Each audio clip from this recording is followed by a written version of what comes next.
Una gran señal apareció en el cielo, una mujer revestida de sol, con la luna bajo sus pies y en su cabeza una corona de 2 estrellas. Muy queridos hermanos, recordamos esta aparición hoy que termina octubre, porque es verdaderamente providencial la aparición de Nuestra Señora de Guadalupe en 1531 con la luna bajo sus pies en el momento que el imperio católico estaba siendo invadido por los musulmanes.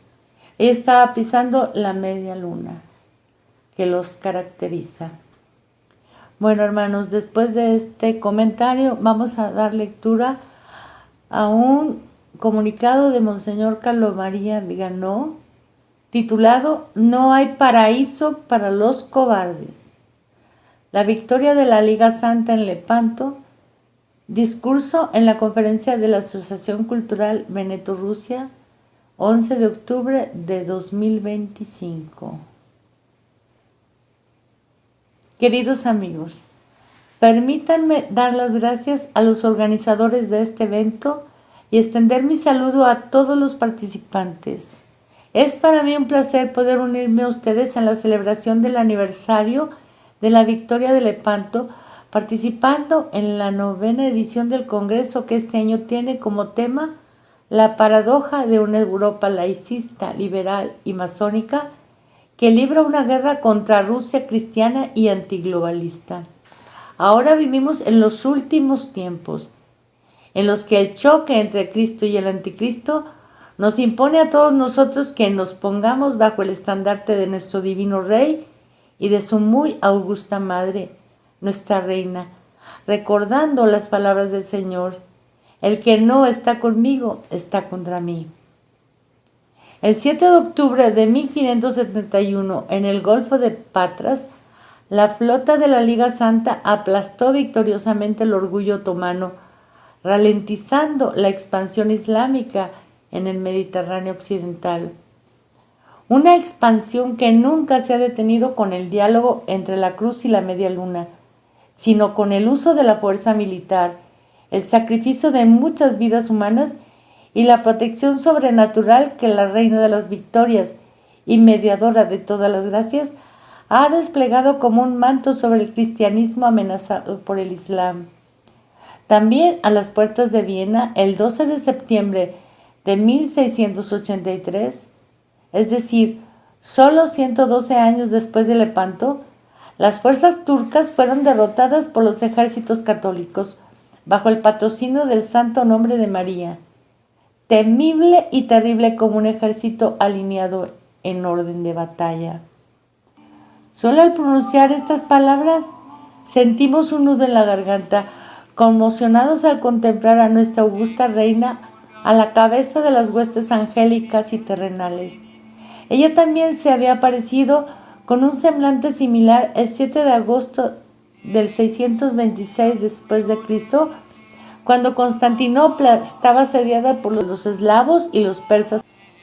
El pueblo cristiano reunido en la iglesia de Blanquerna invocó su intervención. Deslumbrante de luz y con el niño Jesús en sus brazos, la líder victoriosa, como se la llama en el himno Acatistos, había derrotado a sus enemigos, otorgándole a la capital del imperio el título de Ciudad de María. Pero si la ayuda divina y la intercesión más poderosa de la Madre de Dios siempre Virgen han llevado a cabo de manera milagrosa y ciertamente sobrenatural victorias humanamente difíciles, si no imposibles, no podemos dejar de recordar que estas intervenciones prodigiosas y providenciales, estas irrupciones del poder de Deus Sabaoth, del Dios de los ejércitos, en las contingencias humanas, son posibles solamente donde este todo inalcanzable y divino está precedido por la nada de nuestra cooperación en la obra de la redención. De hecho, en virtud de la encarnación de la segunda persona de la Santísima Trinidad, el hombre Dios toma posesión de la humanidad, de la cual por divinidad, linaje y derecho de conquista, se ha constituido Señor y Rey. Pero este consorcio de la naturaleza divina del Hijo de Dios con la naturaleza humana de Jesucristo, llevado a cabo por la unión hipostática, hace posible que también cada miembro del cuerpo místico puede unirse a la pasión de Cristo cabeza, completando en su propia carne lo que falta a los sufrimientos de Cristo para el bien de su cuerpo que es la Iglesia. Y en la economía de la salvación, todo hombre está llamado a contribuir activamente a la obra de la redención sin buscar una coartada para su propia pereza en un fatalismo muy poco católico. Pero al volver a evocar a Lepanto, no podemos no recordar la figura heroica de Marcantonio Bragadin, un noble veneciano y gobernador de Famagusta en Chipre.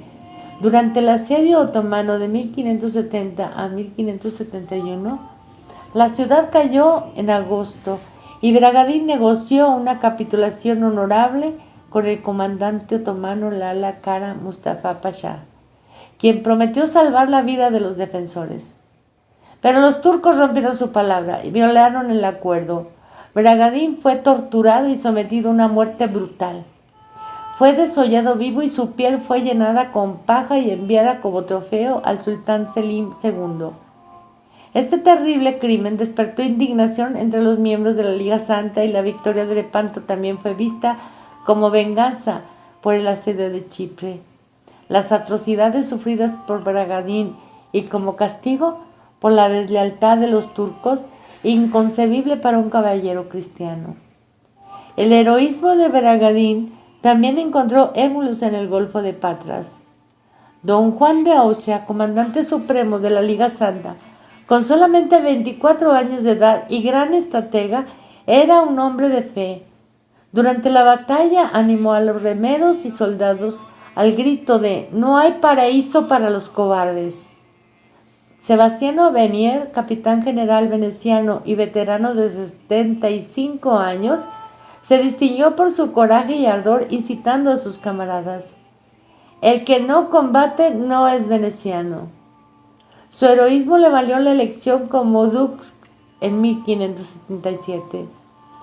El comandante veneciano Agostino Barbarigo murió en una batalla después de haber sido alcanzado por una flecha en un ojo y haber continuado al mando del ala izquierda de la flota, contribuyendo así a la victoria final.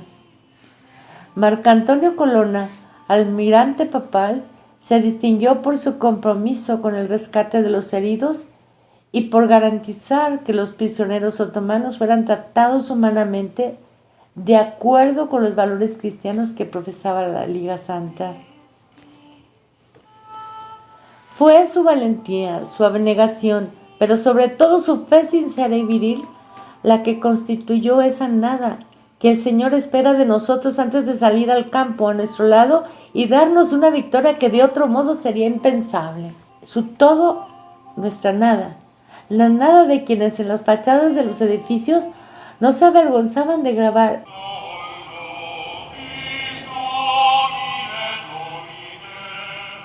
«No a nosotros, Señor, no a nosotros, sino a tu nombre da toda la gloria».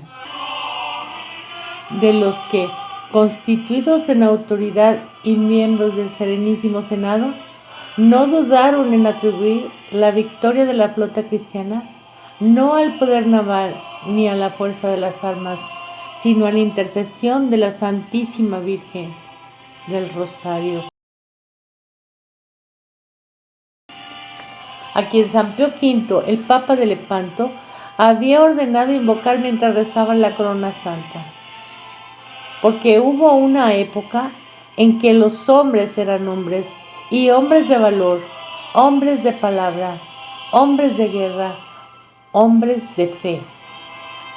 Pecadores ciertamente, pero valientes, dispuestos a morir para defender a la Santa Iglesia y hacer retroceder a los invasores idólatras a sus remotas costas.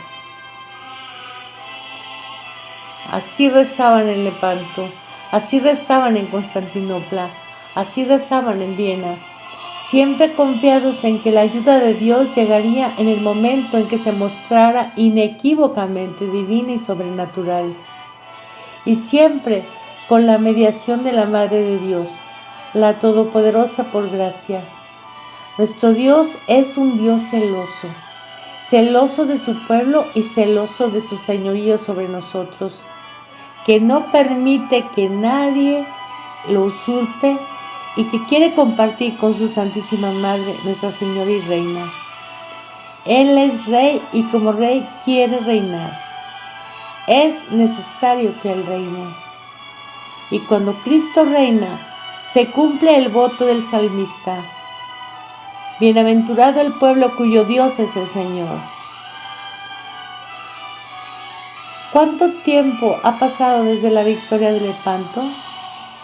554 años, más de medio milenio, y hoy en un mundo que mira con incomprensión y desprecio el heroísmo de los caídos de Lepanto y su fe, considerando los fanáticos peligrosos, las hordas islámicas no solo no son empujadas fuera de nuestras fronteras, sino que son bienvenidas, acogidas, alimentadas y cuidadas y dejadas libres para cometer delitos y transformar nuestra patria en una nación islámica.